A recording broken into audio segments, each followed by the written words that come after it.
entender o que está querendo dizer com isso? Quero dizer que não importa o quanto você é forte, porque nós, os androides, somos totalmente invencíveis a isso. Isso é só uma tática para nos distrair.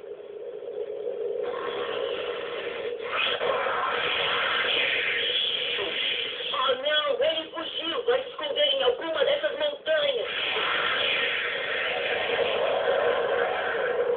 Ele me dá uma das sementes dos deuses que estão com você! Mas, Vegeta... Anda logo ou quer deixar o androide escapar! Dá pra ele, Guri.